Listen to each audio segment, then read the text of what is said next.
Con más de 20 años de experiencia en el periodismo, ha dedicado su carrera a la búsqueda de la verdad. La verdad.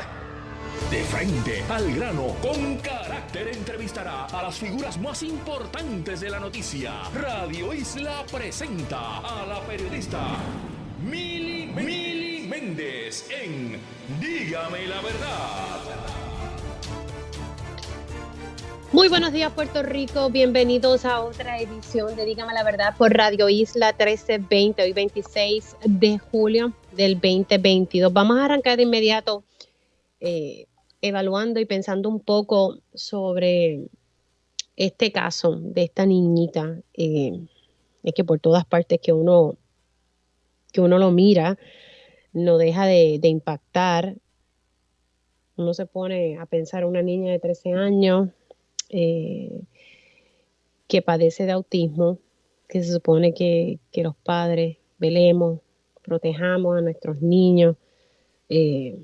A veces yo digo que soy súper protectora de mi hija. Yo no sé, parece que eso a veces viene con el chip de ser mamá, ¿verdad?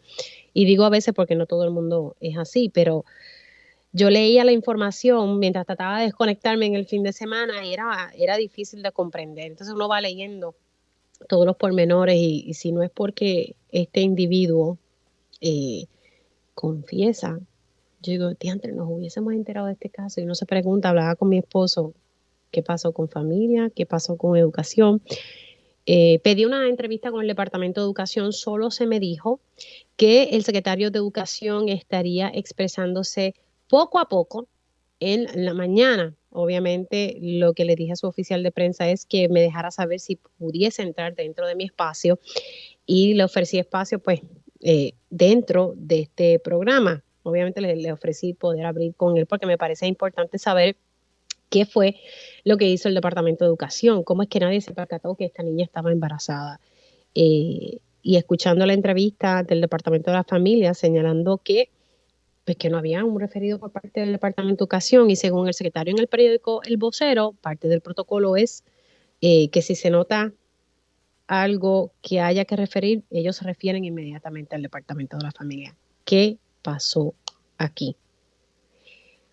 Esto me lleva y recordé que hace un tiempito atrás había hablado con el director del Instituto de Estadística, el doctor Orville Disdier, sobre el perfil del maltrato de menores en Puerto Rico. En aquel entonces hablábamos de más de 5,000 menores son maltratados anualmente. Estamos hablando de 10 menores por cada 100,000 habitantes. Y dentro, ¿verdad?, de los términos de maltrato, que en su mayoría es negligencia, está pues el abuso sexual. Y tristemente las niñas son abusadas más que los niños. El porcentaje es de 81.6%. Y quiero retomar, me parece que tenemos que hablar de estas cosas. Más adelante estaré hablando con una terapista ocupacional, Blanca Morales, para que nos diga cómo educamos a nuestras crías para que puedan denunciar estos actos. ¿Qué tenemos que estar prestando atención como padres que vivimos en este ajoro constante? Y quiero luego hablar con una trabajadora social, especialmente cómo se deben manejar estos casos y el impacto de Family First. Ella tiene mucho conocimiento sobre esta legislación que tristemente se quedó pendiente para agosto, porque como las prioridades en este país están completamente trastocadas, tú sabes, tenemos que celebrar la Constitución, pues qué bueno. Pero no hacemos nada para atender los asuntos apremiantes de este país. Doctor Orville Disdier, buenos días, ¿cómo está? Saludos, muy bien. Espero que tú también y los que nos oyen. Gracias por estar con nosotros. Sé que ahí lo llamamos, como decimos ahí, photo finish, pero estaba recordando un poco y mirando las estadísticas y recordé que había dialogado con usted sobre esto en mayo y quería retomarlo para hacer como un reality check, porque es importante tener estas estadísticas para hacer política pública, pero lo triste es que los números están ahí y como que no se hace mucho sobre estos temas. Repasemos un poco, ¿verdad?, lo que dialogamos en aquel entonces sobre el perfil de maltrato de menores de Puerto Rico. Sí, cómo no. Definitivamente es un tema que está constantemente ¿verdad?, en la mente de todos y que no debe dejar ser olvidado porque es un asunto muy serio, como podemos ver. Lo que habíamos comentado anteriormente sobre el perfil es que más de 5.000 menores, de niños y niñas, son maltratados anualmente en Puerto Rico, siendo en el 2021 más de 5.300 menores fueron maltratados, y eso nos lleva a una tasa de prácticamente 10 menores por cada 1.000 menores residentes en Puerto Rico. Y un asunto que es probablemente de gran interés ahora mismo es que para el 2021 el 1.2% de los tipos de maltrato que sufrieron desafortunadamente los menores en Puerto Rico fue abuso sexual. Ahora bien, ¿Cuál es el por ciento? Disculpe, en el 2021 fue de 1.2%. Y de eso también, cuando hablamos de los perpetradores, que son las personas que cometen este terrible acto, dentro de aquellos grupos que no son padres biológicos, que es el 17% aproximadamente, los que cometen este tipo de maltrato son padres que no son biológicos, entiéndase padres adoptivos, padrastros, madrastras. El 63% son padrastros, desafortunadamente. Pero eso nos lleva a un punto adicional, y es que nosotros tenemos ahora mismo, y es algo que no vimos en la entrevista que tuvimos anteriormente, a estos momentos tenemos datos actualizados a mayo del 2022, o sea, a mayo de este año. Y los datos actualizados a mayo de este año nos dicen que en lo que va de año, que básicamente en la mitad del año, ya llevamos casi 4.000 víctimas de maltrato de menores en Puerto Rico. Lo cual no sabemos si vamos a sobrepasar desafortunadamente los 5.000 y pico de casos que tuvimos el año pasado, pero ya a este punto, específicamente a mayo, 3.816 casos confirmados de maltrato de menores en Puerto Rico, y 1.2% son abuso sexual. De este año, ese 1.2%, porque me dijo que del 2021, pero también aplica para este año, por lo que va de año. Por lo que va de año es aproximadamente 1.1%. Ese tipo de maltrato, cuando lo contrastamos con el resto, porque una de las cosas que vimos anteriormente y que continúa siendo un factor es que la proporción más grande en cuanto a tipo de maltrato es negligencia. Y el abuso sexual, pues quizás está en menos grado. No obstante, obviamente, pues el abuso sexual es terrible, y no porque sea 1.2%, uno debe de pensar que no es algo que debemos de estar atentos. Y eso es lo que, ¿verdad?, se da a conocer. Volvemos a lo mismo, sabrá Dios, hay más casos, pero entonces no tenemos visibilidad sobre ellos. Claro, y esto es lo que está confirmado, ¿verdad? Lo que sale a través de referidos. Y hay probablemente hay muchos casos más que no se dan a conocer, sobre todo cuando son este tipo de maltrato así tan dramático. Desafortunadamente a veces la sociedad pues lo oculta, o algunos familiares lo ocultan. Un dato bien importante, dado este caso que estamos hablando ahora, que ha salido a la luz pública, si no me equivoco, esta niña es cerca de los 13 años de edad. Cuando uno va y ve esos datos, específicamente de abuso sexual, cuando uno distribuye a través de las edades, esa edad de 12 a 14 años es una de las edades donde más probabilidad hay de que se cometa abuso sexual, y de todos los abusos, cuando tú distribuyes la cantidad de niños y niñas que han sido abusados sexualmente por grupo de edad, prácticamente el 8% están en 12 a 14 años de edad. ¿El 8%? Wow. El 8%, sí. Sí, o sea que es una situación dramática, porque a mayor edad, por lo general, mayor es la probabilidad de abuso sexual, siendo la proporción mayor de 15 a 17 años. Así que el hecho de que uno piensa a veces, ¿verdad? Algunas personas podrán pensar, bueno, el niño o la niña ya tiene 13, 14, 15 años, se sabe defender. En realidad es donde más probabilidad tiene de que pueda ocurrir abuso sexual. Wow, me llama la atención lo que me acaba de decir sobre los datos actualizados. O sea, en mayo del 2022, que eran 5 meses, sin contar junio y julio, casi 4.000 víctimas de maltrato. Eso es mucho. De verdad que es para pelo. Sí, definitivamente. Y la ¿verdad? La ventaja de tener estos datos es que podemos actuar, ¿verdad? Como sociedad, podemos actuar no tenemos que esperar a que termine el año para tomar acción. Ya los datos nos están diciendo que esto, si no va a ser igual, va a ser peor, desafortunadamente, que el año pasado.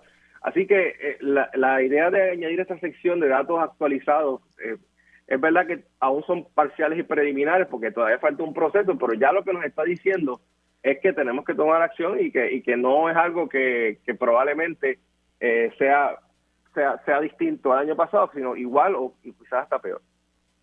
Y no quiero ser, ¿verdad?, pesimista, pero al paso que vamos en 5 meses, si son casi 4,000, no me quiero imaginar cuando termine el año. Esperemos, como dice usted, que sea menor y que no sea mayor.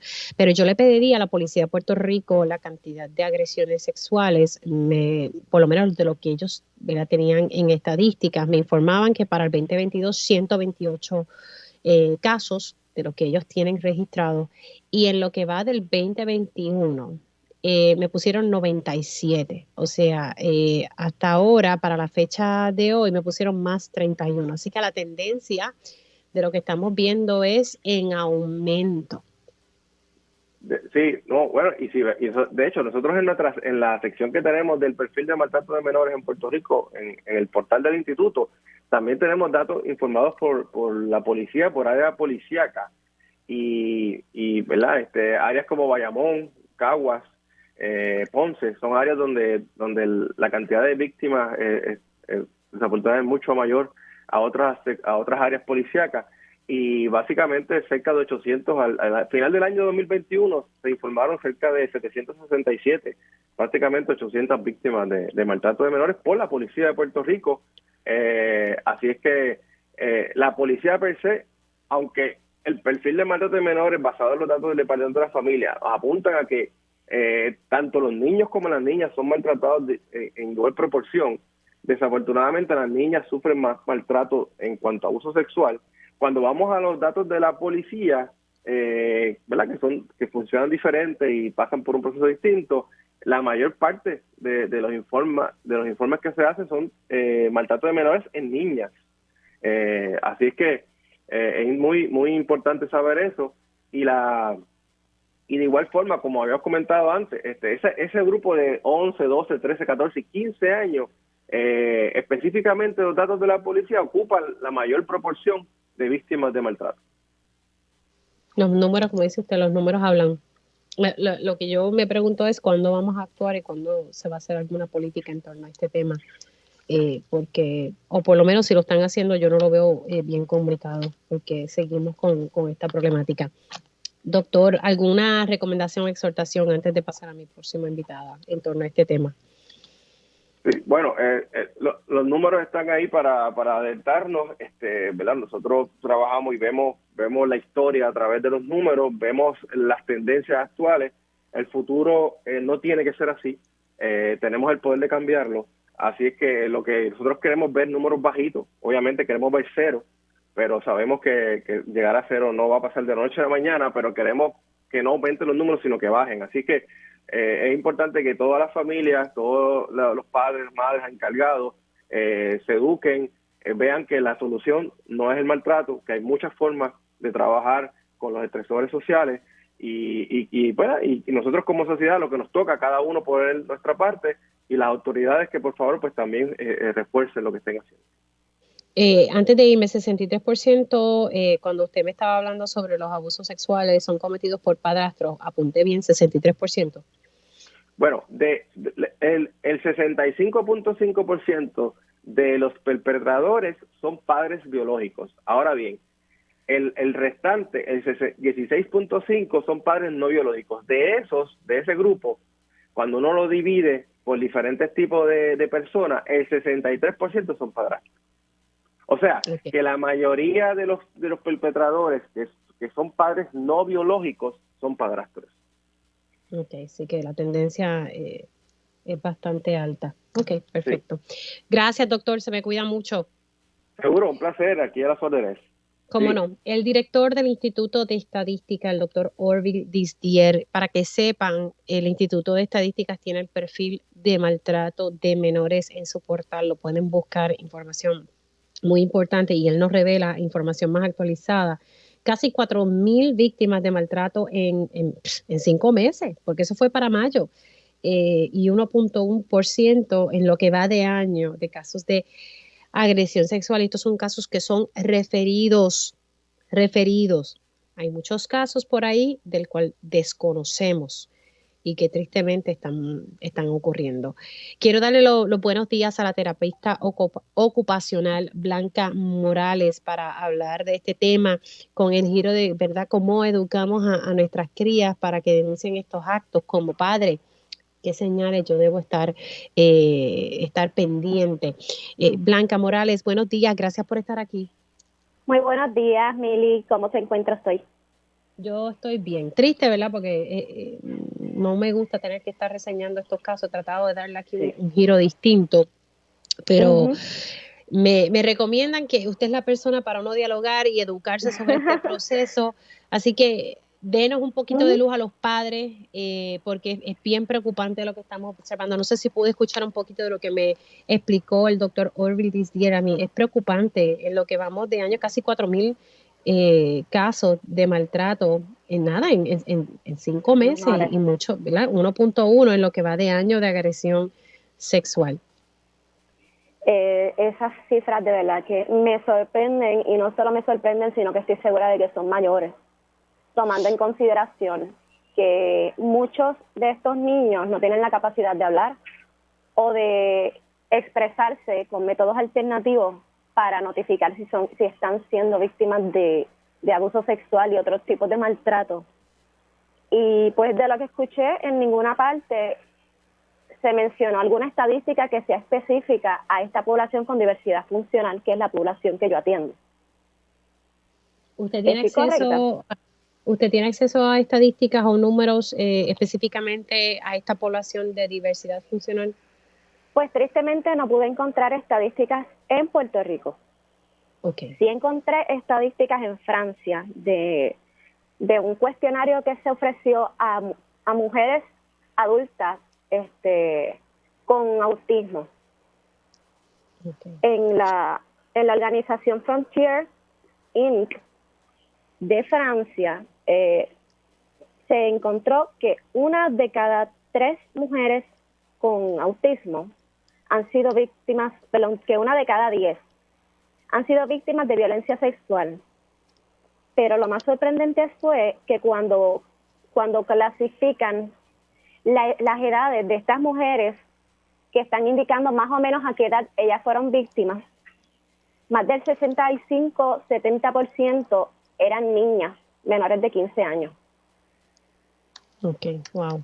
Sí, que siempre son a esas edades, lo que me estaba diciendo también el director del Instituto de Estadística, sí, que muchas de las agresiones sexuales son entre esas edades, entre 12 a 14 años que se cometen abusos. ¿Cómo nosotros, verdad? Usted me decía que esta población no tiene la capacidad de expresarse en muchos de los casos. Como padres, ¿cómo podemos identificar señales para estar un poquito atentos a esta situación? O yo como vecina, ¿qué señales, verdad? Uno debe estar pendiente, porque lo más que a mí me sorprendió aquí es el hecho de que cómo nadie se va a dar cuenta que una niña de 13 años estaba embarazada a 32 semanas. O sea, ¿cómo que nadie se dio cuenta? Yo me pregunto, si esta niña no estaba yendo a la escuela, ¿cómo la escuela no hizo un reporte para notificar que esta niña no estaba asistiendo? Sí, bueno, hemos tratado de buscar contestaciones por parte del Departamento de Educación, no han estado disponibles, supuestamente van a contestar preguntas hoy, pero hasta ahora, ¿verdad? No hay una contestación sobre por qué no hubo un referido. Sí, incluyendo, esta niña tiene autismo severo, para esa edad se supone que estuviera recibiendo servicios relacionados de terapia, especialmente terapia ocupacional, que es mi especialidad, terapia de habla. Y en terapia del habla, por ejemplo, trabajan con estrategias de comunicación. Si el niño no puede comunicarse, la licenciada Limari Ortiz menciona algunos métodos alternativos que se utilizan para que estos niños puedan comunicarse. Algunos de ellos son el uso de pictogramas, de diferentes tipos de aplicaciones que se crean de una forma individualizada para cada niño, en el que los dibujos son los que los niños utilizan para describir la acción específica que quieren comunicar. Por ejemplo, si el niño quiere ir al baño, le ponen un dibujo de un niño en un baño. Si el niño tiene hambre, pues el dibujo de un niño comiendo o de alimentos. Yo me pregunto, ¿estamos integrando dentro de este tipo de comunicaciones dibujos que estén relacionados a la sexualidad de los niños, típica para la edad, como para que los niños puedan comunicar algo? Además de eso, tomando en consideración, ¿verdad?, el autismo, diagnósticos como diversidad, como lo que antes llamábamos retraso mental, que ahora es discapacidad cognitiva. Muchas de estas personas con este tipo de diagnósticos tienen dificultades sociales para establecer comunicación, especialmente porque no reconocen lo que es o no es típico o normal de las conductas sociales sexualmente de la sexualidad que están aceptadas. Por ejemplo, a veces vemos estos niños que se tocan sus genitales o que se exhiben frente a otras personas que no son papá o mamá, porque no tienen el filtro de reconocer que esa no es una conducta que se hace en la sociedad abierta. O sea que entonces la forma de estos niños que padecen de autismo, que tal vez no se pueden comunicar, es a través de dibujos, ¿verdad? Utilizando arte para entonces poder comunicarse por esa vía. ¿Hay otra vía por la cual ellos se pueden comunicar o que se pueda utilizar en estos casos? Las patólogas del lenguaje tienen una mayor experiencia trabajando con lo que llamamos alternativas aumentativas y alternativas, que muchas veces el Departamento de Educación le ofrece a los niños un tipo de tablet donde se incluyen unas aplicaciones que te permiten ya sea escribir y que la aplicación hable por ellos, como hacer una especie de unión de dibujos para hacer una secuencia de acciones. Sería bueno e interesante que la unidad de asistencia tecnológica que trabaja esto en el Departamento de Educación ausculte dentro de estas aplicaciones qué información asociada a acciones que están relacionadas, ¿verdad?, con las partes privadas y con el resto del cuerpo se pueden incluir en ese tipo de aplicaciones para que estos niños que no pueden comunicarse verbalmente, si tengan alternativas fuera de lo que estamos acostumbrados, pero que funcionen para que el mensaje de estos niños se lleve. De igual forma, pues los terapeutas que atendemos a estos niños y los maestros, es importante que nos eduquemos sobre el desarrollo sexual normal dentro del espectro de crecimiento desde los 0 hasta los 18 años, que es la población que atendemos, porque traigo un ejemplo. Cuando fui terapeuta en uno de los proyectos START de un municipio cercano, una pediatra se comunica conmigo por la preocupación de que una niña pequeña de algunos 3 años se había estado tocando su parte privada en la clínica mientras nadie la estaba viendo.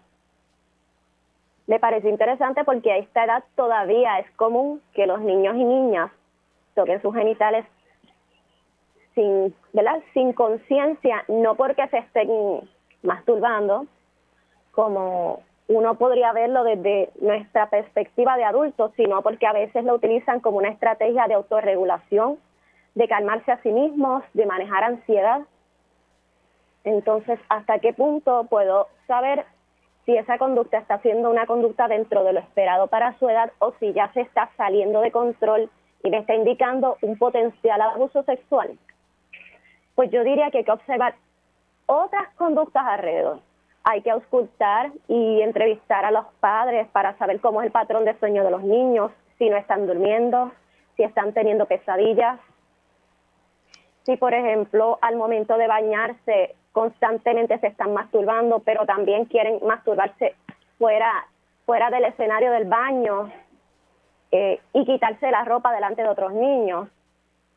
Si tratan de hacerlo con el cuerpo de otros niños, porque ahí nos da un indicativo de que tal vez es que están experimentando que alguien los toque a ellos y ellos normalizarlo y hacerlo con otros niños o con otras personas adultas, que es lo que llamamos conductas sexuales inapropiadas.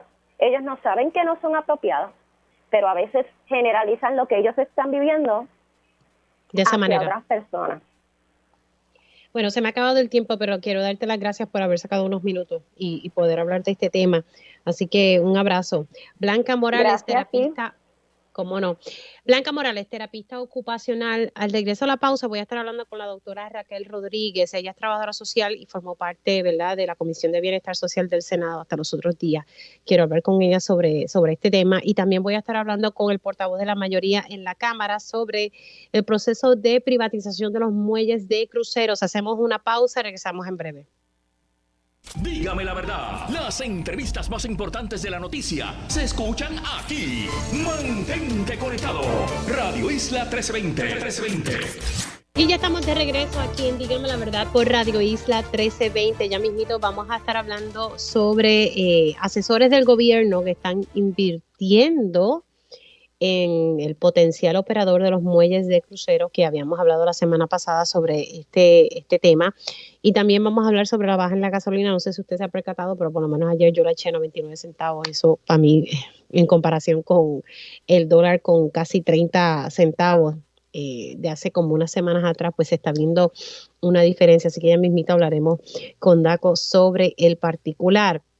Voy ahora a hablar sobre el área de trabajador social, qué se hace en este tipo de casos de esta menor de 13 años, cómo se debe manejar, y me trajo a la mente el tema de Family First, que es una regulación federal que tenemos que estar implementando ya en Puerto Rico.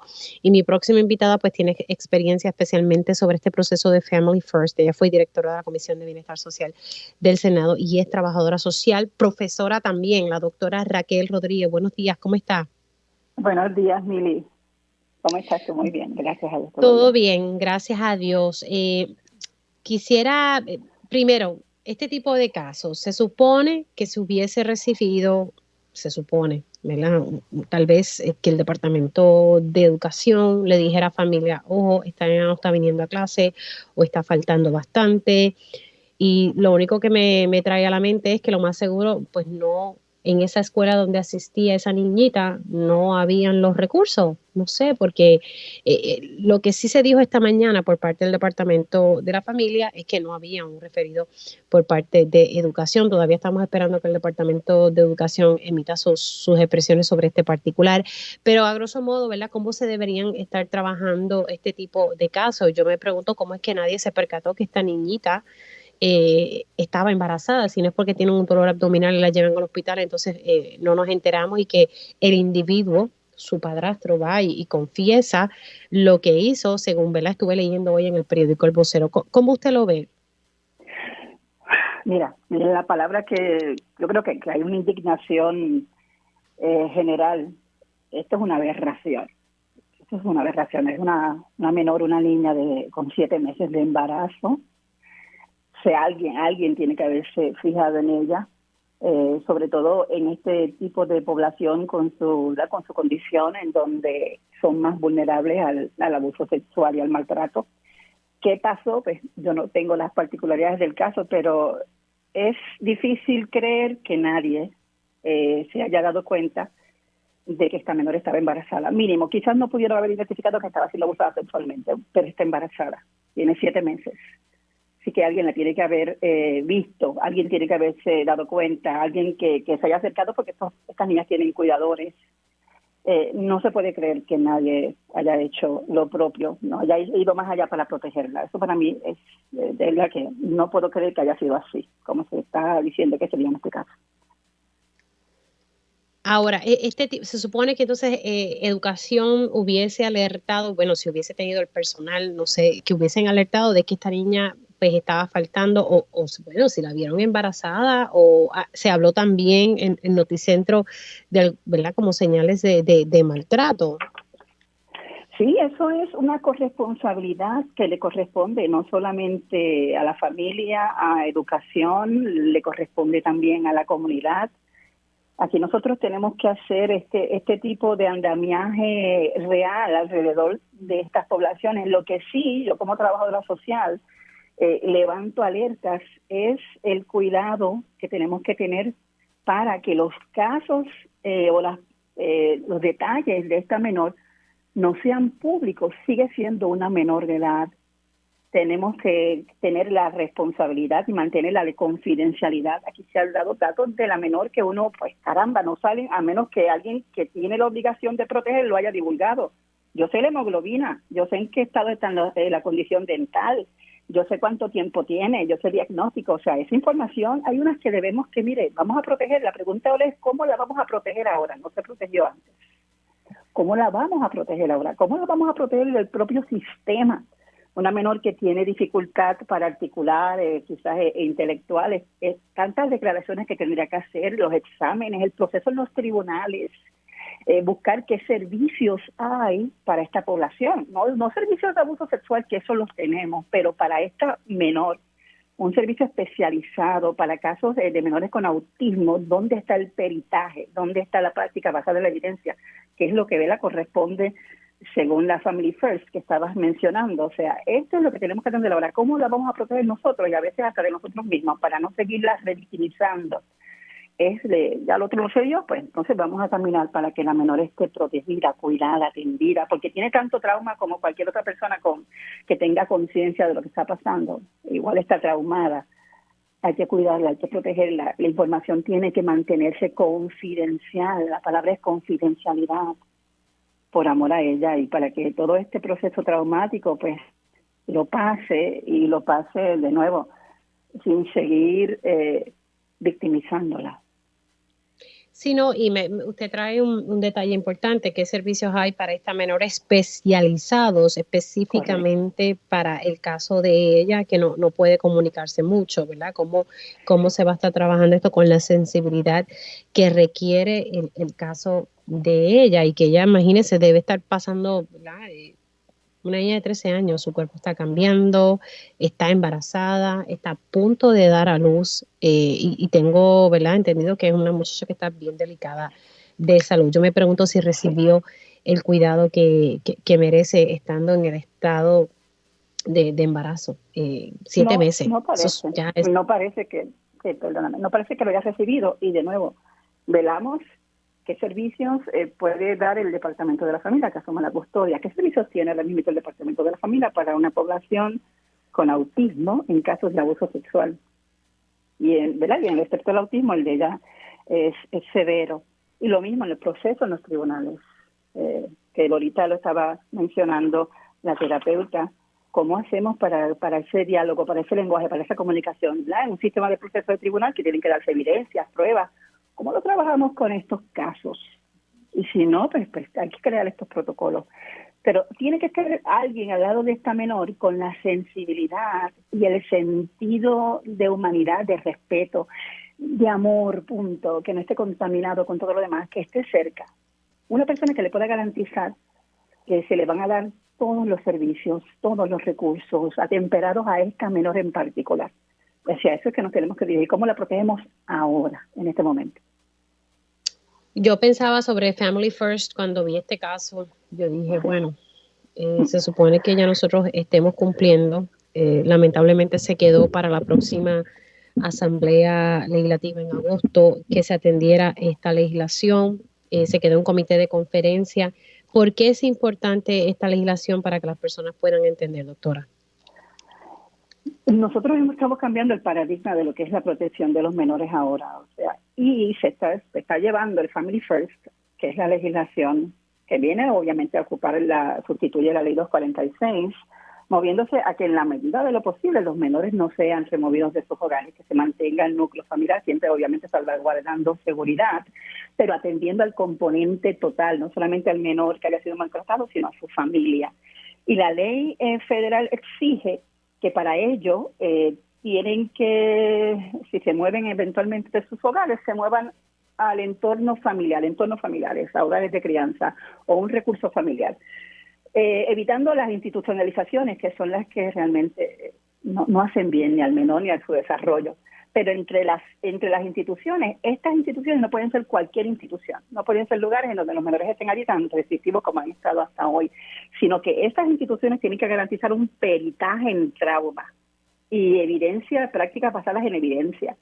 De hecho, tienen partes para trabajar lo que es embarazo, prenatal, pospartos, criando menores, menores criando menores. Todo eso lo tienen que tener estas instituciones. Hoy no tenemos la ley aprobada, como mencionas, está en el comité de conferencia ONU, por lo menos hasta donde yo dejé la legislación. Hay unos tranques en términos de unos lenguajes, que de nuevo, hay lenguajes que tienen que incluirse porque se tienen que atemperar a lo que estamos viviendo. Por ejemplo, lo que es identidad de género. Ese lenguaje tiene que estar en la ley y que nadie me discrimine a nadie por eso. Hay gente que todavía eso tienen una, ¿verdad? Bueno, una por eso mentalidad fue que no se los frenó. ayuda. Por esa palabra, por eso que dice identidad de género, fue que se quedó en comité de conferencia. Algo tan importante como Family First, que dependemos de tener fondos federales mediante reembolso, ¿verdad? Pero por esa palabra, identidad de género. Se queda eso en el limbo, en un limbo, y de nuevo, atemperemos esto. Usted podría estar a favor o en contra, igual que lo que son creencias religiosas, pero es que nadie puede discriminar por esto, porque es lo que hoy estamos viviendo. Mientras eso no esté, ¿qué tenemos? Menores que van a ser ubicados en instituciones o en hogares que no cumplen con requisitos federales y que por lo tanto el gobierno federal no va a desembolsar ningún dinero para los gastos y los servicios, que el gobierno tendría entonces que asumirlo. ¿Tiene el gobierno el dinero? No lo tiene. O sea, estamos en una situación que nos coloca en mala posición para dar servicios, no hay dinero para cubrirlo, el gobierno federal no va a darnos más tiempo para que sigamos tratando de resolver esto, tenemos que resolverlo. La palabra está. De nuevo, es lo que estamos viviendo hoy día, temperémoslo. Y de nuevo, lo que estamos pidiendo es que no se discrimine por ello. O sea, eso a nadie le puede estar malo. Yo no estoy imponiendo absolutamente nada acá con el lenguaje. Estoy diciendo que usted no puede discriminar por raza, por credo, por creencia, por identidad, por orientación sexual, por todas esas categorías. Y eso tiene que ser allí. Y es cero discrimen. Es cero discrimen. Doctora, se me ha acabado el tiempo, pero quiero darle las gracias por haber estado disponible. Me parece que hay que continuar moviendo esta cosa con Family First, porque es como dice usted, si no cumplimos, primero van a venir multas próximamente y no se nos van a desembolsar fondos mediante reembolso, ¿verdad? Así que esto es sumamente importante. Doctora, gracias. Siempre para servirte, Mili. Gracias a ti por llamar. Cómo no. La doctora Raquel Rodríguez, ella es trabajadora social y estuvo trabajando mano a mano en esta Comisión de Bienestar Social del Senado, trabajando mucho con cómo teníamos que atemperar la ley de maltrato en torno a estos requisitos de Family First. Hacemos una pausa y regreso para dialogar con el representante Ángel Matos. Dígame la verdad, las entrevistas más importantes de la noticia se escuchan aquí. Mantente conectado. Radio Isla 1320. Y ya estamos de regreso aquí en Dígame la Verdad por Radio Isla 1320. Vamos a dialogar ahora con el portavoz de la mayoría en la Cámara de Representantes, el representante Ángel Matos, sobre el proceso de privatización de los muelles de crucero. Buenos días, ¿cómo está? Buenos días para ti, Mili. Conmocionado con tu primera media hora de entrevista. Hay mucho por hacer. Mucho por hacer, pero no hacemos nada. Pero Mili, ciertamente, ¿verdad? El Instituto de Estadística grafica la situación de casi 5,000 casos anuales de maltrato. El Estado asume su responsabilidad. Ciertamente, la ausencia de un detalle específico, predicado todo en esta tragedia de esta niña de 13 años. Yo espero que los compañeros que han tenido problemas con el proyecto de Family First y el conjunto de palabras mágicas que mantiene el impasse se resuelva en el primer día de sesión legislativa, porque con el caso que estamos viendo en el día de hoy, ahora más que nunca, tenemos que tener ese proyecto aprobado. Y la importancia de que se atempere la ley de maltrato en torno, ¿verdad?, a esto que exige el gobierno federal. No es como que nosotros elegimos si queremos cumplir, es que tenemos que cumplir. Si no, vienen una serie de multas. Se ha asignado fondos federales para el proceso de transición de Family First y por una palabra, por identidad de género. Y yo leí el entirillado y lo que dice básicamente es que no se discrimine por raza, ¿verdad? Por identidad de género, entre otras cosas. ¿Qué hay de malo en eso? Lo que se habla de algo en específico, de que no se discrimine. No está diciendo que se va a impulsar la identidad de género. Y tristemente, ¡puf!, se paralizó. Como que no hay prioridades. Yo no sé qué pasa. Bueno, Mili, yo de nuevo, desgraciadamente hay que utilizar la tragedia que estamos viviendo hoy con este caso como una herramienta que mueva la aguja y promueva los votos para salir de este proyecto que lleva No, ya porque aquí más lo que de 6 mueve, meses. tristemente, aquí lo que mueve los votos son otras cosas. De verdad que perdemos energía en palabras y en cosas. Se supone que haya una diferencia en Estado y religión y metemos la religión en todas partes. Mire, usted cree en lo que usted quiera. No pasa nada. Cada cual aquí tiene derecho en creer en lo que le dé la gana. Pero que otras Totalmente, personas no queden secuestradas en las creencias de otros. Madre totalmente mía.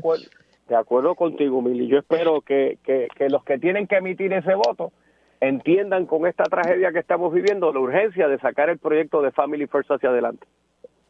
Bueno, sale una nota en el periódico El Nuevo Día. Asesores del gobierno invierten en potencial operador de muelles de crucero. Usted había advertido, porque había tenido entonces información de que sí, que ya esto estaba viento en popa. ¿Qué le parece esto? Bueno, como primer asunto, una vez más, la autoridad de los puertos queda desmentido, quedan como unos embusteros patológicos, mientras a la prensa del país a nivel local niegan la selección de Global Port Holding como el privatizador seleccionado desde hace 5 años ya. A nivel de Estados Unidos anuncian que no tan solo es la compañía seleccionada, sino que los asesores y cabilderos que traen a Global Port Holding a la isla son asesores y cabilderos en el gobierno en el proceso de financiar con capital de inversión esta empresa. Esa nota del Nuevo Día lo que grafica es un escándalo, Mili. Además de Global Port Holding, que tiene un mediocre historial de servicio a la hora de privatizar instalaciones portuarias, es una empresa que cotiza en la bolsa de valores a 3 centavos de dólar. Y desde que se está diciendo que los muelles de Puerto Rico van a ser privatizados, las acciones de Global Port Holding valen $1.06. O sea, aquí hay asesores y cabilderos haciendo dinero con la privatización de los muelles de San Juan. ¿Quiénes son estos asesores, verdad? Y que podría ser conflicto de interés. Ciertamente es un conflicto de interés, porque si tú te buscas la agencia de privatización de muelles más basura de la historia, como Global Port Holding, a 3 centavos de dólar su acción, le das los muelles de Puerto Rico en un contrato para subir su caudal de inversión, y ahora esa acción que tú compraste a 3 chavos, vale 1.6, tú te ganaste sobre $1 en una transacción perdidosa para el pueblo de Puerto Rico, menos para los cabilderos que se están haciendo millonarios, y todavía el jefe de puerto los protege y los esconde. Pero ¿quiénes son estos bancos que están contratados bajo AFAP, pero que son accionistas de Global Port Holdings? Son firmas de corretaje y firmas de inversiones que también han sido señaladas con conflictos de intereses en la Junta de Supervisión Fiscal, destacándose McKinsey, entre otras. Pero esta nota que sale hoy en el Nuevo Día es la punta, Mili, de un escándalo que tomará varios días desmenuzar en detalle, en donde personas vinculadas al quehacer de gobierno promueven la contratación de la empresa más basura en la historia de manejar muelles de crucero, y en intermediarios hay haciendo billetes con los muelles del país. Bueno, ¿qué puede hacer la legislatura si algo? Como te había adelantado, no sé. Además de adelantar las enmiendas a la ley de la Oficina de Alianzas Público-Privadas, ya atendido en la Cámara, pendiente de votación en el Senado, tenemos que darle transparencia al pueblo de Puerto Rico antes que tengamos Luma en versión náutica en los muelles de San Juan. Claro, pero entonces el Senado todavía no ha actuado sobre eso. Yo no entiendo, ¿está pasando algo ahí? O sea, porque esto lleva tiempo ya en el Senado. Son días difíciles, Mili, y hay muchas personas defendiendo intereses a las espaldas del pueblo de Puerto Rico, y vienen aquí a la legislatura y cabildean. Pronto los nombres caerán, muy pronto, Mili. Claro, pero entonces en el Senado se están prestando para esos intereses, porque no se ha aprobado la legislación. Ahora en agosto, en 2 semanas, comenzamos los trabajos aquí a la Asamblea Legislativa, y yo tengo mucha fe que los compañeros de la legislatura hagan el trabajo lo correcto para el pueblo de Puerto Rico. Privatizar los muelles para hacer millonario a algún amigo de la casa o la fortaleza sería imperdonable, para que el que no promueva esta legislación. Bueno, pues entonces lo único que se pudiese hacer sería entonces la enmienda de la ley de la autoridad para las alianzas público-privadas, pero ya en este caso, si se ha escogido ya esta empresa, no aplicaría. Bueno, hay un proceso de vistas públicas que también tendremos en la Cámara de agosto. Una vez más se le tomará, como llevamos 5 años, tomándole juramento aquí a Joel Pizá, y él y su estilo temerario de dirigir la autoridad de los puertos, mintiéndole al país, a la prensa del país, pero cuando va afuera a buscar transacciones de bonistas, grita que la empresa es Global Port Holding. El día de Joel Pizá llegará, a nivel estatal o federal, el día de Joel Pizá llegará. Lo van a citar entonces a vistas públicas. Vistas públicas, el proyecto que le dará más garras y transparencia a la Oficina de Alianzas Público-Privadas, y estaremos, Mili, haciendo el trabajo contra viento y marea, lo vamos a lograr. Cuando usted enfatiza que el día de Joel Pizá llegará y habla sobre los federales.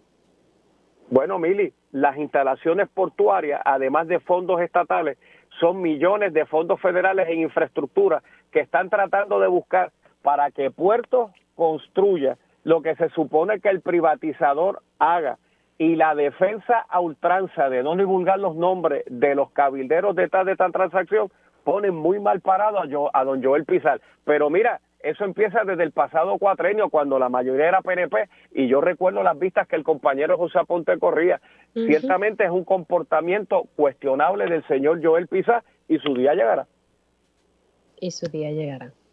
Bueno, le preguntaré a José Aponte, que lo tengo ahí en el panel político. Representante, gracias, se cuida mucho. Buenos días. ¿Cómo no? El día de Joel Pizá llegará, según el representante Ángel Matos. Tengo que hacer una pausa, pero al regreso voy a estar conversando con un funcionario de DACO sobre la baja en la gasolina. Voy a estar conectando, y qué rico, con la compañera Yolanda Vélez Arcelay, y también voy a estar con mi panel político. Así que hacemos una pausa, regresamos en breve. Próximo en Radio Isla 1320. Vamos a estar hablando sobre la reducción en el costo de la gasolina. También hay actividades para este fin de semana y tengo a mi panel político para hablar de los distintos temas que se han llevado a cabo en estos días. Así que arrancamos esta segunda hora de Dígame la Verdad. Conéctate a radioisla.tv para ver las reacciones de las entrevistas en vivo. En vivo. Esto es Dígame la Verdad con Mili Méndez. Y ya arrancando oficialmente la segunda hora de este espacio, gracias por mantenerse conectados. Si usted se perdió algún detalle de alguna de las entrevistas que realizamos durante la primera hora de Dígame la Verdad, sepa que puede entrar a radioisla.tv y buscar la versión podcast de este y otros programas de Radio Isla 1320. Voy ahora a hablar un poquito, me pareció, yo dije, bueno, está bajando la gasolina, ¿a qué se debe? Y tengo ya en línea telefónica al director de la División de Estudios Económicos del Departamento de DACO, ¿verdad? De la agencia DACO, el licenciado Héctor Román. Buenos días, licenciado Román, ¿cómo está? Muy buenos días, Mili, a ti y a todos nuestros radioescuchas. Bueno, ¿a qué se debe esta baja? ¿Tiene que ver con la crudita, que los 45 días, o a qué se debe? Porque por lo menos hay como un respiro. Sí, en efecto, ¿verdad? Por las pasadas 2 semanas hemos estado experimentando, ¿verdad?, una reducción significativa en los 3 combustibles: gasolina regular, gasolina premium y diésel. Esto se debe a un conjunto de factores, entre ellos, ¿verdad?, la crudita, que reduce el precio por litro de 4 centavos en el caso de la gasolina, tanto regular como premium, y 1 centavo en el diésel. A su vez, en los mercados internacionales, ¿verdad?, tanto el diésel como la gasolina han experimentado, ¿verdad?, una reducción bastante marcada en los pasados días, y esto, ¿verdad?, pues se debe ante la caída, ¿verdad?, bastante abrupta de la demanda en lo que es gasolina para Estados Unidos. O sea, que hubo una caída en la demanda en Estados Unidos.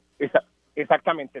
Típicamente, ¿verdad?, para el verano, tanto los meses, ¿verdad?, junio, julio, agosto, son los meses donde más gasolina se consume en Estados Unidos. Es cuando más actividades al aire libre se hacen, cuando más se utiliza el carro, y como regla general, ¿verdad?, es cuando la demanda, como quien dice, está reforzada, por llamarlo, ¿verdad?, de alguna manera. Eso no es lo que se ha estado viendo, ¿verdad?, este verano. hemos visto cómo el almacenamiento y las reservas, ¿verdad?, de gasolina, ¿verdad?, esto como tal, pues han estado por encima de las expectativas, lo cual quiere decir que no se está consumiendo gasolina. Ante eso, ¿verdad?, y los tambores, ¿verdad?, de recesión, ¿verdad?, que se aproximan ya para estos principios del año que viene, pues hemos estado viendo entonces que en los mercados internacionales, ¿verdad?, ha estado reduciéndose el precio del galón de gasolina como producto terminado. Esta proyección de baja la vamos a continuar viendo. Esta proyección de baja, ¿verdad? Esto ya hemos visto como entre ayer y hoy, ¿verdad? Esto ya hemos visto que están recuperado la alza.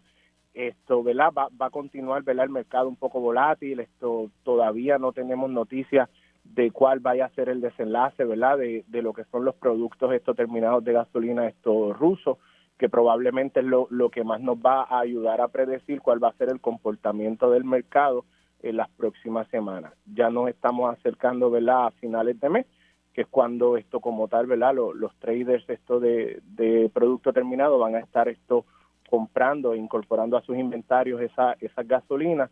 Así que en las próximas semanas, ¿verdad?, vamos a continuar viendo lo que hemos visto. Bajadas bien abruptas, subidas bien abruptas. Lo importante, ¿verdad?, es que mantengamos la orden de congelación para lo que ocurra en el mercado internacional, no se especule con ese precio aquí a nivel de bomba en el consumidor, y el consumidor pues tenga la seguridad, ¿verdad?, de que lo que está comprando y lo que está pagando por el producto es lo que es. ¿Y la gasolinera están cumpliendo con estas órdenes o ustedes han tenido que emitir multas con estaciones que se han tratado de pasar de listo? Sí, ¿verdad? Como todo, ¿verdad? El acercamiento del DACO siempre es un acercamiento, ¿verdad?, educativo y de orientación, y tenemos, ¿verdad?, nuestro procedimiento sancionador. A partir de la vigencia, ¿verdad?, de esta orden de congelación, se han emitido alrededor de 70 multas en estaciones alrededor de toda la isla. De igual manera, peticiones de reconsideración concedidas, hemos concedido alrededor de 22. Así que en ese sentido, ¿verdad?, continuamos exhortando, ¿verdad?, a la gente a que verifique, ¿verdad?, en la gasolinera de su preferencia ese letrero, ¿verdad?, de adquisición de mercancía, que lo compare con los precios que nosotros publicamos para ese día, y si tiene cualquier duda que nos llame o que nos escriba a cualquiera de nuestros medios sociales, que con mucho gusto, ¿verdad?, estaremos respondiéndole. Así que entonces la próxima semana puede subir como puede bajar, ¿verdad? Todo esto es muy volátil para entonces proyectar. Eso es correcto, eso es correcto. Perfecto. Licenciado, gracias por haber entrado unos minutos aquí en Dígame la Verdad. Seguro que sí, Mili. Muchas gracias a ti y a todos nuestros radioescuchas. Cómo no, el licenciado Héctor Román, director de la División de Estudios Económicos de DACO, así hablando un poco sobre la baja en la gasolina, han emitido 70 multas por no seguir la orden de congelación, pero todavía no se puede proyectar si va a bajar o subir, porque el mercado está muy volátil. Así que aproveche usted que ahora mismo está en precio decente. No es el que a uno le gustaría, pero mucho más económico a como estaba hace unas 2 semanas. Bueno, antes de ir con mi panel político, que ya mismito voy a estar conectando con ellos, conecto con la compañera Yolanda Vélez Arcelay. Y no estamos haciendo la transición de un programa al otro. Buenos días, Yolanda, ¿cómo estás? Buenos días, Mili, echándote de menos. Oye, acabo de hablar con él de aquí, emocionada, a todos los compañeros de allá de Radio Isla, con mucho cariño. Saludos. Mira, y estás ahí full agricultora. ¿Cómo te va con eso? Tú sabes que yo soy polifacética, multitasking. Yo corro para cada lado, me encanta la agroecología y estoy obviamente también el periodismo. Tú sabes que vamos ahí en área de competencia en televisión, pero bueno, siempre disfrutando de tu amistad y claro, y la de Julio, gran amigo también. Mira, Radio Isla. Vamos a hablar del picnic, claro, el picnic. Claro, Radio Isla se une entre los auspiciadores y apoyando esta producción, porque no todo puede ocurrir en la capital. Todos los caminos este fin de semana, el domingo 31 específicamente, a partir del mediodía hasta las 10 de la noche, pueden disfrutar en el Jardín Botánico de Caguas de la 4ª edición del picnic. Y como tú sabes, esta gente de los productores se votan, son tremendos, van a tener como oferta artística los Walters, que cumplen su década, la tribu de Abrante, que está estrenándose con salsa, DJ Velcro, Mima, música, artistas emergentes como Mima, Cristal Fonrodona, Laya Calima. Y Cristal Fonrodona es la de que estoy demasiado contenta, esa canción está bien pegada. Qué bien. Laya Calima, International Dub Ambassadors y más sorpresas, así que va a haber, oye, ofertas gastronómicas variadas de diferentes restaurantes, pero el chef Vivoni va a estar preparando su paella para 1,000 personas. Es la paella jíbara, también tiene paella de mariscos y paella vegetariana, y va a haber, bueno, casi un centenar de artesanos, muchas sorpresas, regalos, porque es una actividad para grandes y chicos y también para nuestros aliados en el hogar, las mascotas que las queremos tanto, pues podemos disfrutar con ellos en un área. El escenario más lindo que se puede dar es el Jardín Botánico de Caguas, es la joya de la corona, como le decía yo a tu esposo el otro día, así que vale la pena ir. Desde el mediodía va a haber transporte del Parque Samuel Rodríguez. Pueden dejar su auto y entonces los llevan directito al Jardín Botánico. Es todo un día de disfrute, es un festival, va a ser bien sabroso. Yo me voy a ver mi perrita, vamos, que voy a estar disfrutándolo de principio a fin. Sí, que no hay excusa para no ir porque usted puede llevar su perrito, su animalito y compartir en familia. El punto es tener espacios para poder compartir en familia, que no es como que hay muchos por ahí. Así que este es un evento donde toda la familia puede acudir el próximo 31 de julio y entonces los boletos se consiguen en boletera.net. Correcto, boletera.net.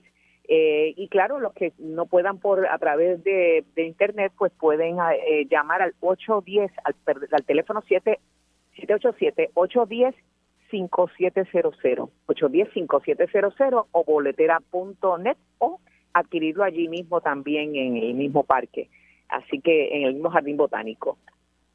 Pues ya saben que este domingo los caminos conducen para el Jardín Botánico de Caguas para que entonces puedan compartir en familia. Yolanda. A Julio y a toda la familia, a Beba, que debe estar grandísima. Sí, muchacha está grande y tremendita, no, está bien, eso es parte. Muy bien. Es que a medida que crecen, ¿verdad? Las cosas como que se complican. Sí, sí. Un abrazo, Otro día Yolanda. Hablamos de agroecología, ¿ok? ¿Qué? Otro día hablamos de agroecología. Nena, tenemos que darnos un vinillo, es lo que hay que hacer. Un besito, querida, un abrazo. Así mismo. Lo espero en el picnic. Bien. Cómo no. Yolanda Velas Arcelay hablando un poco de este evento que se va a llevar a cabo el próximo domingo, un evento familiar donde usted puede compartir y pasarla bien, el picnic, el 31 de julio a partir de las 12 del mediodía y pues hay estacionamiento y nada, lleva su mascota y la pasa bien. Bueno, son las 11:09 y ahora voy con mi panel político. Ellos conocen el sistema de punta a punta. Por eso su experiencia es clave para la discusión de asuntos públicos. Esto es Dígame la Verdad, panel político.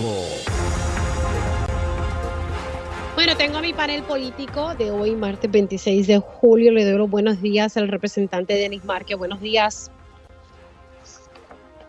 Hola, buenos días, saludos. Estás alive, ya back in PR y también tengo al licenciado Ramón Luis Nieves. Buenos días, licenciado. Buenos días, saludos a todos y a la gente que nos escucha por Radio Isla. Y también tengo al representante José Aponte. Buenos días. Buenos días, Mili. Buenos días a los compañeros de panel y al pueblo que nos escucha. Bueno, hay un par de temas, pero quisiera tocar, ya que tengo a José Aponte en línea. Estaba hablando ahorita con Ángel Matos, quien en los últimos días ha sido bastante vocal sobre el proceso de alianza público-privada en los muelles de cruceros. Al parecer, Global Port Holding es la empresa que ha sido seleccionada, por lo menos así ha trascendido fuera de Puerto Rico, aunque aquí se ha negado, pero es lo que ha trascendido. Me estaba comentando el representante Ángel Matos que Global Port Holding, según él, es una empresa basura. Fue lo que explicó por qué, porque sus acciones no valen mucho en estos momentos y él lo que entiende es que aquí se le va a dar los muelles del país a esta empresa para poder subir su valor. También me comentaba que el día de Joel Pizarro llegará. Y yo le decía, cuando cuando usted me dice eso, ¿a qué se refiere? Y él dice, bueno, aquí va a tener que primero dar cara a la Cámara de Representantes próximamente en una vista pública, pero también aquí hay unos fondos federales que recibe Puerto. Y quería comenzar en el caso con representante José Aponte, porque sé que hemos hablado de la situación de los muelles, obviamente en torno a Luis Ayala Colón y otras cosas, y recientemente hablamos sobre el aumento en los precios, y por eso es que estamos viendo que los alimentos están aumentando de manera increíble. Comienzo con José Aponte y luego voy con los compañeros Denis Márquez y el licenciado Ramón Luis Nieves. Aponte. Mili, el pueblo de Puerto Rico me conoce, tú me conoces. Yo soy estadista, soy miembro del Partido Nuevo Progresista, represento al partido, pero represento a Puerto Rico. Yo cuando tengo que decir lo que tengo que decir, lo digo. No me escondo y asumo responsabilidades. Yo he cuestionado lo que es el monopolio, y más que el monopolio, lo que fue la inacción del gobierno de Puerto Rico desde el 2016, 15-16, cuando TOAD, sin haberle notificado a la autoridad de puerto, compró la operación de Intership, creando el ente Puerto Rico Terminal. Y la no acción del gobierno cuando entonces Puerto Rico Terminal y Luis Ayala Colón comenzaron en el 2019 un proceso de fusionarse, creando un monopolio en el área de Puerto Nuevo en contra de lo que es la carga de mercancía, no el transporte de turistas. De igual manera, he cuestionado qué es lo que se está dando realmente, porque uno puede entender que los puertos que se utilizan, en ocasiones hablamos de puertos, en ocasiones hablamos de los muelles, pero la misma finalidad, donde atragan los barcos para que bajen los turistas. ¿Que hay que dar mantenimiento? Sí, hay que dar mantenimiento, pero lamentablemente por décadas,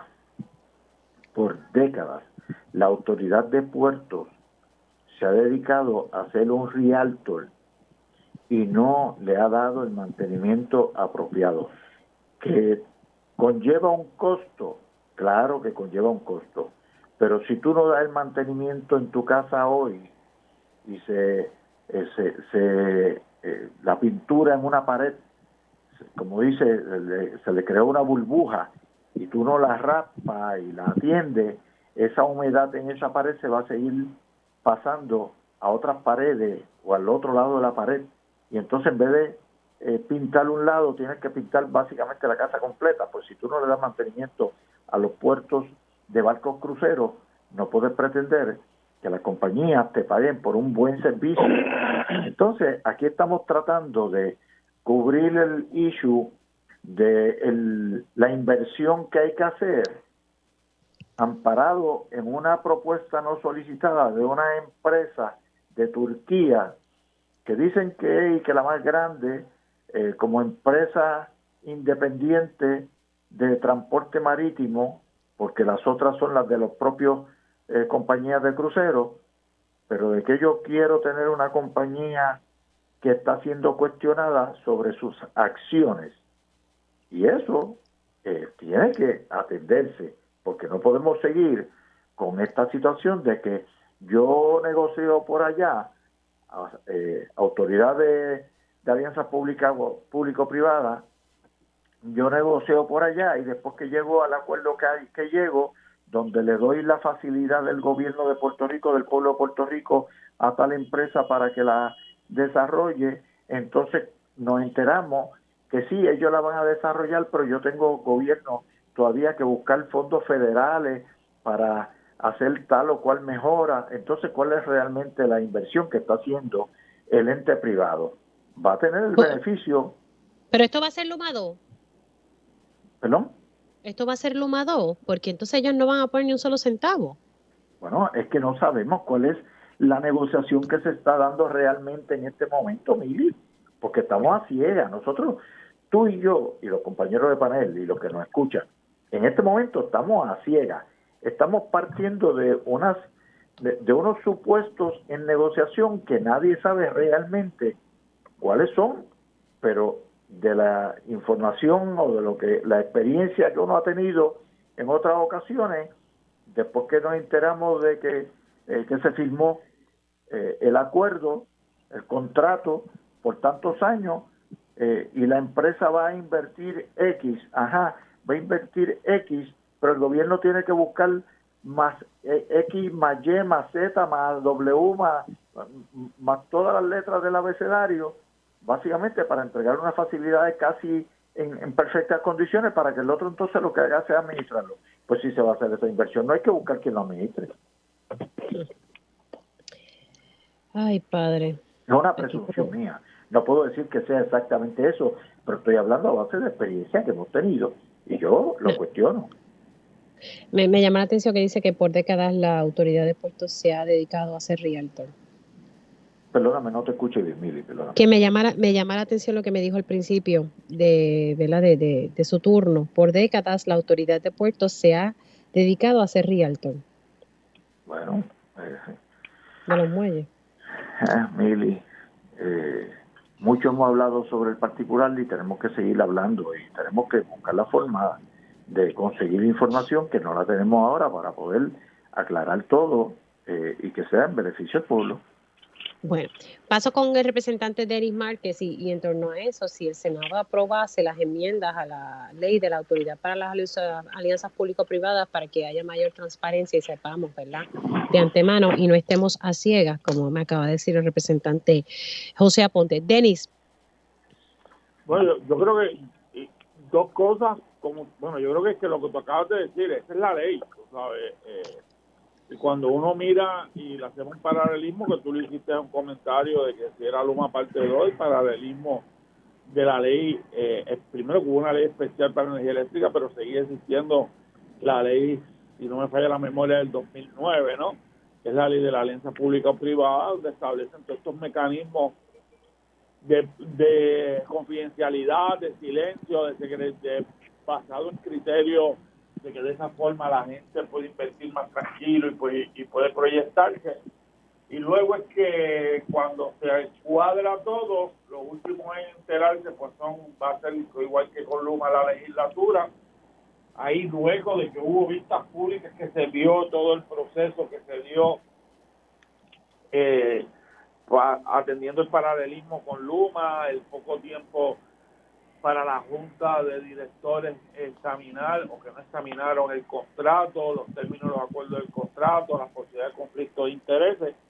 Aquí, ya de antemano lo leí esta mañana, el asunto de incluso ya de planteamientos de conflicto de interés en las inversiones en esta compañía y ya vemos el resultado de estos procesos preliminarmente.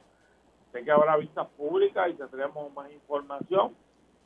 No nos olvidemos que, pues, tomemos el ejemplo que trae Luma, pero tomemos el ejemplo del aeropuerto, que siempre se vendió como la joya de la corona, que iba a funcionar, y ahí en los últimos meses todos los señalamientos que se han hecho, y particularmente veremos a ver qué va a hacer la autoridad de los puertos y la entrega de estos muelles. Y luego hablamos, como a poco que ha señalado y que ha sido muy vocal en ese tema, el tema de todos los muelles en Puerto Rico y de los monopolios que ha habido en Puerto Rico en los muelles, que se ha toda la legislatura y que se ha trabajado y que se ha insistido.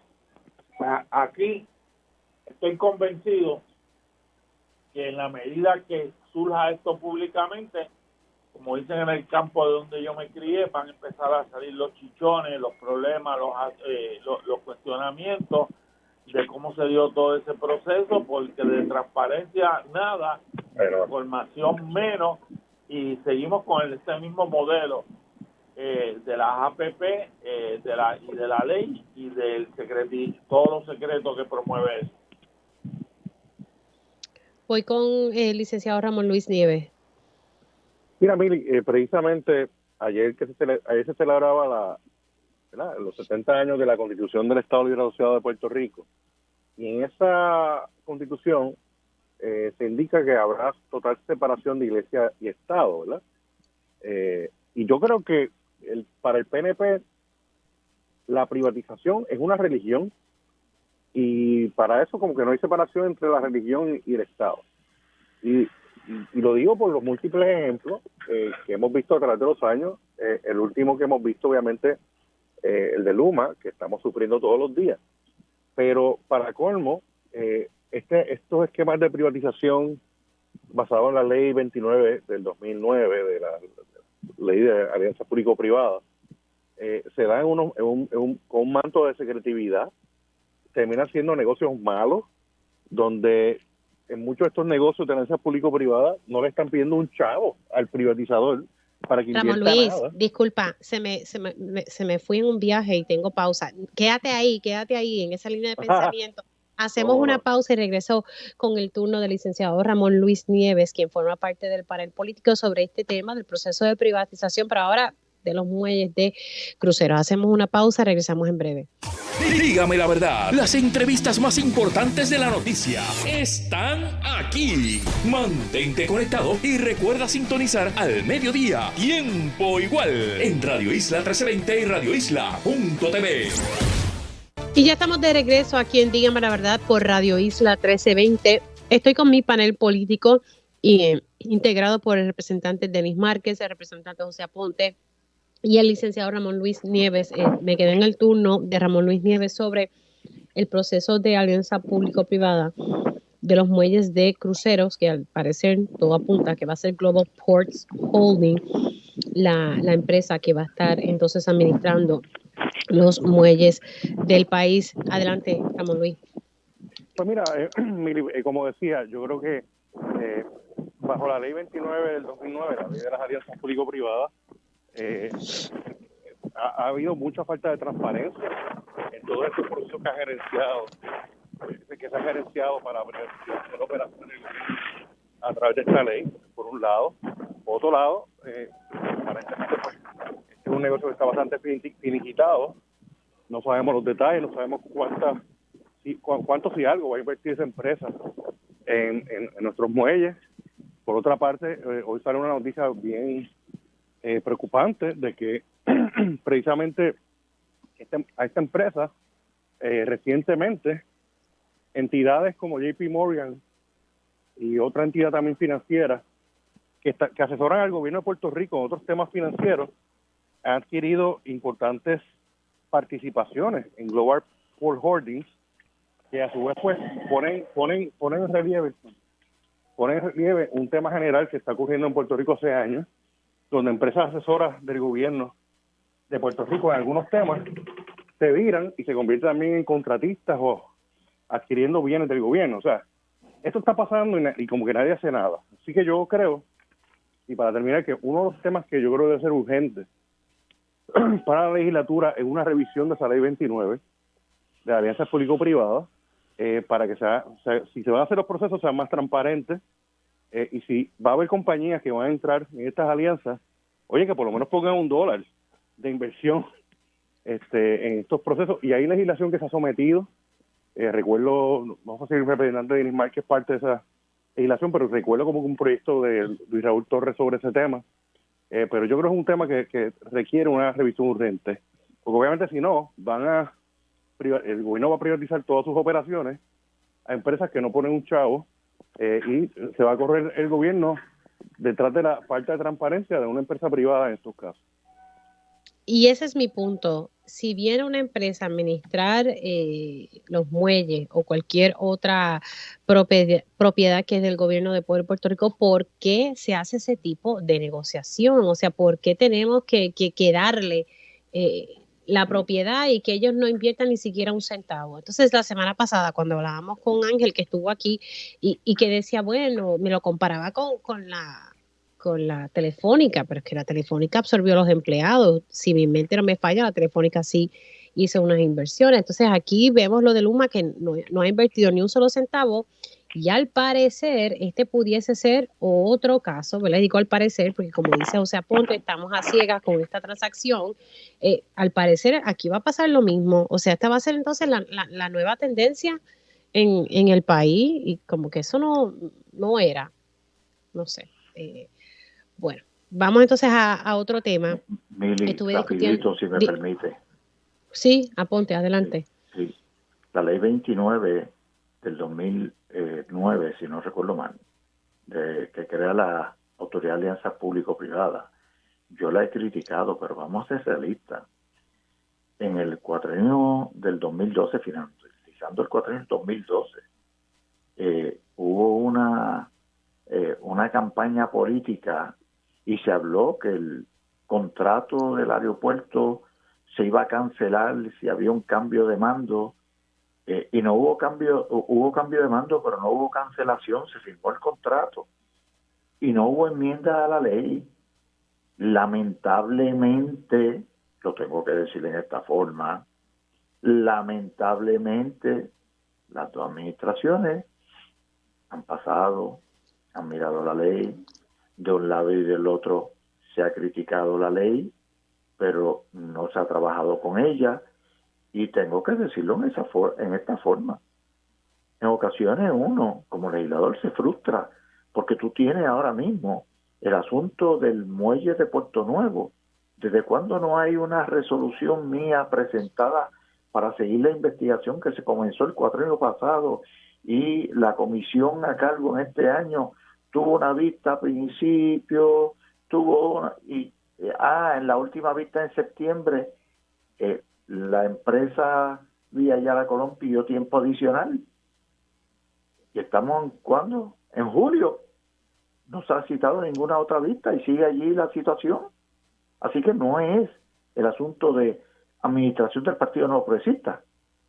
Es administración combinada, por decirlo en esta forma. Yo tengo que decirlo porque comencé diciendo que soy feo y franco y digo las cosas y asumo mis responsabilidades. Se dicen las cosas y se denuncian, pero el problema es que ya no pasa nada. Es como si les diera igual. Bien Porque las brevemente. cosas se denuncian. Sí, Ramón Luis, adelante. Sí, bien brevemente, solamente un puntito. Claro, hay que recordar también que en el caso, y el representante José Aponte hace la historia correctamente. Para la campaña del 2002 había una crítica sobre el contrato de privatización del aeropuerto, entonces con Aerostar, pero hay una diferencia grande en ese momento, y fue creo que una adición de dólares y centavos.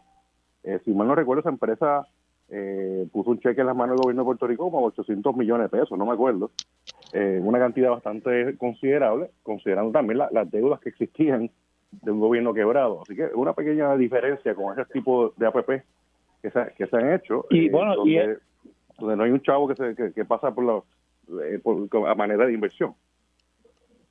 Denis, que te escuché, entra. Bueno, y ese es el contrato que hace una semana y pico atrás el director de los puertos reconoció que básicamente hacen lo que le da la gana, porque no hay fuerza en el contrato para cuestionar, para multar, para exigir. Básicamente con un contrato vigente ahora están diciendo que habría que cambiarlo, que darle más fuerza al contrato, y que tú crees que la otra parte que vive con ese contrato va a querer ahora que lo enmienden para de esa forma darle mayores poderes a la otra parte. Ahí tú tienes una vez más las consecuencias, y estábamos hablando que lo reconocen la propia agencia de gobierno y reconocen los problemas y las falsas expectativas que crearon con el aeropuerto y que se están viviendo ahora en el mismo. Claro, pero Puertos no es quien está llamado a fiscalizar ese contrato, Denis. ¿Qué ha hecho Puertos entonces para fiscalizar que Aerostar cumpla? No, es que, tiene un mandato en ley, no deja de ser un puerto del país, ¿no? Y está bajo su jurisdicción. El problema es que se dio la administración de ese puerto a un ente privado, y en el proceso de ceder, según señalan ellos mismos, no establecieron una serie de una serie de garantías, una serie de poderes en el contrato.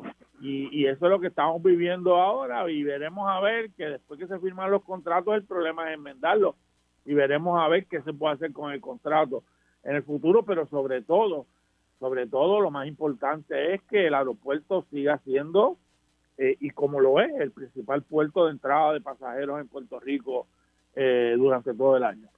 Mili, José, adelante. A esos dos comentarios te tengo que reaccionar, no me puedo quedar callado positivamente a los planteamientos.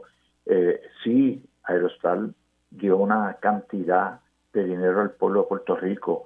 Se había comenzado a negociar en el 2012 y se completó en el 2013. Pero el hecho de que aporten no quiere decir que la ley no establezca garras.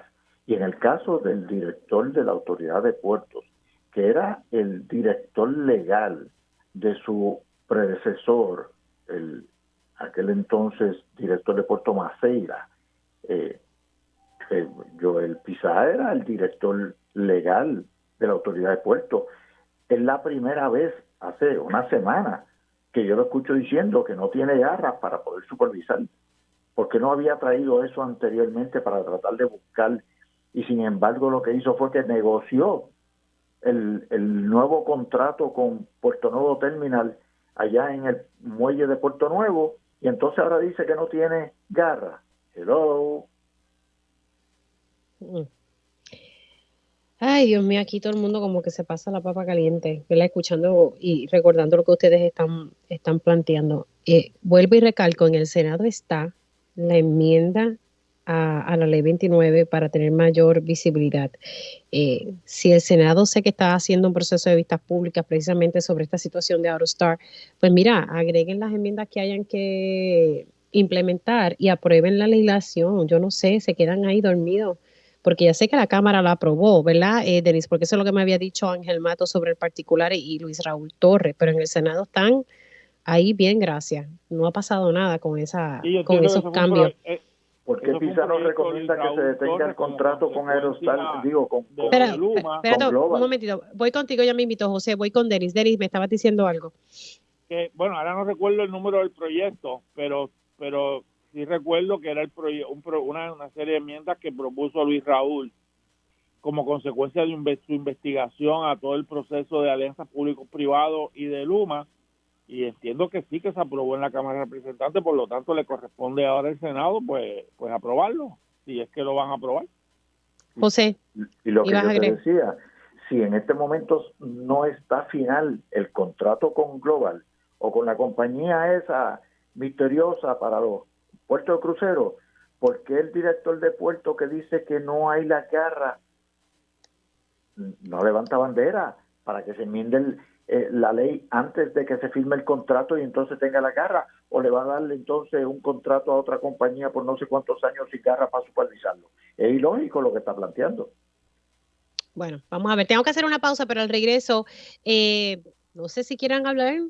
Celebramos, ¿verdad?, la Constitución del Estado Libre Asociado. Los voy a dejar con ese tema al regreso, que pueden entonces ahí inyectar el tema del estatus. Hacemos una pausa y ya al regreso con mi panel político hablamos sobre la Constitución y el estatus del país. Regresamos en breve. Dígame la verdad, las entrevistas más importantes de la noticia están aquí. Mantente conectado y recuerda sintonizar al mediodía, tiempo igual, en Radio Isla 1320 y radioisla.tv. Y estamos de regreso con mi panel político integrado por el representante Denis Márquez, el licenciado Ramón Luis Nieves y el representante José Aponte. Quiero hablar, ayer pues se llevó una actividad para celebrar los 70 años de la Constitución del Estado Libre Asociado. Ayer el periódico El Vocero sacaba en su portada pues que se impulsan enmiendas a la Constitución del Estado Libre Asociado. Por mucho tiempo distintas figuras han dicho que la Constitución debe atemperarse a los tiempos actuales. Hay quienes tienen miedo de tocar la Carta Magna. Vamos a hablar sobre este tema y ahí pueden inyectar cada uno de los panelistas algo relacionado al estatus. Son las 11:44, me quedan como 5 minutos, así que voy a comenzar con Ramón Luis Nieves, voy con Denis y luego cierro con José Aponte. Bueno, mira, en el contexto de la Constitución del Estado Libre Asociado de Puerto Rico, que ayer celebró 70 años de existencia, yo creo que obviamente hay una reflexión que hacer sobre la Constitución en sí, que es lo que se autorizó, ¿verdad? En el proceso entre 1950 y el 52, en el Congreso de Estados Unidos, el Congreso nos autorizó a adoptar una Constitución de nuestro gobierno interno, y no hizo más nada. De ahí, entonces, al ponerle el nombre de Lela y crearse toda una historia sobre lo que ocurrió, se piensa de que ese proceso alteró la relación entre Puerto Rico y Estados Unidos, y no fue así. La única alteración que hubo es que el Congreso le permitió por primera vez en la historia a un territorio tener una constitución de su gobierno interno parecida a la de los estados, pero manteniendo el control de las decisiones fundamentales sobre ese territorio, como hemos visto después de Promesa. Dicho eso, hay una agenda importante de revisión constitucional. Tenemos que recordar que la Constitución no se enmienda desde hace más de 50 años. La última enmienda, si mal no recuerdo, fue la enmienda para que me parece que tiene que ver con el requisito de la edad, ¿verdad? Como tal. Pero no se enmienda hace 52 años. Las enmiendas que se han sometido han sido enmiendas para limitar derechos y han sido derrotadas todas, la fianza, etcétera. Pero hay una agenda urgente que incluso se hizo más visible en el verano del 19 y que espero que la legislatura la pueda atender. Yo creo que Tatito Hernández, el presidente de la Cámara, señaló en su discurso de ayer algunos temas que son importantes en esa agenda, como por ejemplo las segundas vueltas electorales, la elección de un vicegobernador o en su defecto pues un secretario de Estado y otras. Yo creo que esas son enmiendas importantes. Obviamente cuando se abre la Constitución a discusión van a surgir otras enmiendas de tratar de intervenir o alterar la Carta de Derechos, que eso obviamente es controversial, pero yo creo que a esta generación le debe tocar el rol de enmendar sustancialmente su Constitución para que tengamos un gobierno que se ajuste a la realidad actual y de los próximos 70 años de esa Constitución.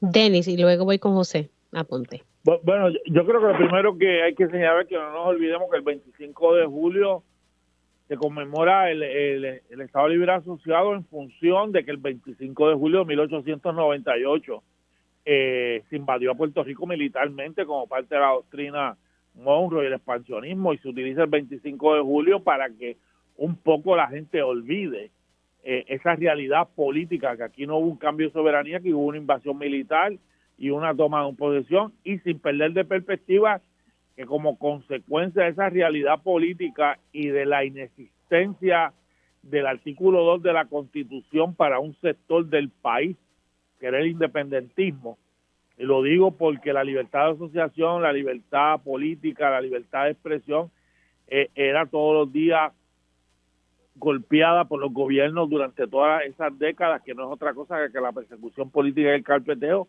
y la máxima expresión de esa persecución se dio un 25 de julio de 1978 con los asesinatos en el Cerro Maravilla por parte de todo un aparato de la División de Inteligencia de la Policía que se les enseñó a criminalizar y a odiar el independentismo en Puerto Rico. Dicho eso, a mí me parece que con la existencia de la Junta de Control Fiscal podemos estar hablando de cambios a la Constitución. La Junta de Control Fiscal ha cogido el artículo 3 de la Constitución y lo ha echado al zafacón, que es el del Poder Legislativo, el poder de aprobar el presupuesto, el poder de aprobar leyes, que están todas, aunque siempre había estado esa Constitución subordinada a las leyes federales. La realidad es que la imposición de la Junta de Control Fiscal y la ley promesa lo ha hecho mucho más burdo.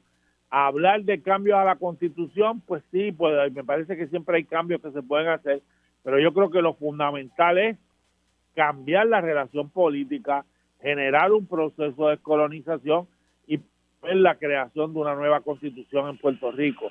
Y me parece que eso es lo fundamental para el país, porque mientras sigamos bajo el modelo colonial y sigamos la existencia de la ley promesa, pues realmente no existe Constitución en Puerto Rico, porque las constituciones son la ley suprema y aquí no hay tal cosa como una ley suprema.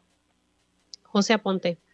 Mira, ayer se conmemoraba la Constitución de Puerto Rico, no un estatus político, sino la Constitución de Puerto Rico. De hecho, hablando sobre enmiendas a la Constitución, eso está incluido en el artículo 7 de la Constitución.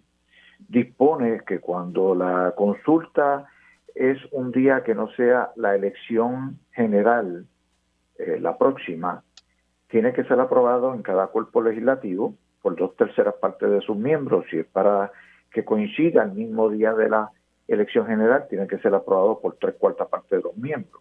Y en el proceso también dispone que no puede ser una consulta que incluya, cada enmienda se tiene que votar por separada.